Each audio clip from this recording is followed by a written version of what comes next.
Minule som mala klienta manažéra, ktorý mi hovoril, že mu ľudia nedávajú spätnú väzbu. A bežne ľudia si asi myslia, že spätná väzba je len niečo, kde prídeš za človekom a tú spätnú väzbu mu dáš do očí. Rozumiem len, že existuje viacero ciest. Vieme ju získať anonymne, od viacerých ľudí naraz napríklad, a to cez 360 stupňovú spätnú väzbu. A čo to znamená v praxi? No, manažer je hodnotený zo všetkých strán. To znamená od svojho nadriadeného, od svojich kolegov, od svojich podriadených, čiže členov týmu. No a aby to bolo čo najviac fair, tak tam je aj tzv. Sebahodnotenie na samého seba. A taký dotazník môže mať približne 30-35 zatvorených otázok na rôzne kompetencie. A ja mám najradšej tie záverečné, tie otvorené, kde si dávame to takou metódou Start, Stop, Continue. To znamená, že začať, pokračovať, prestať a najviac to pokračovať. To mám rada, lebo tam píšu kolegovia, že čo ten napríklad manažér robí perfektne, v čom by mal pokračovať. Je veľa to také silné, emočné a to tak pochválu a také uznanie je krásne čítať. Tak ty máš rada zase tú pozitívnu spätnú väzbu.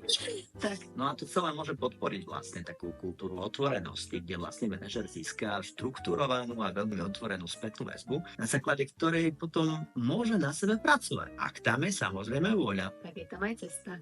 Presne tak.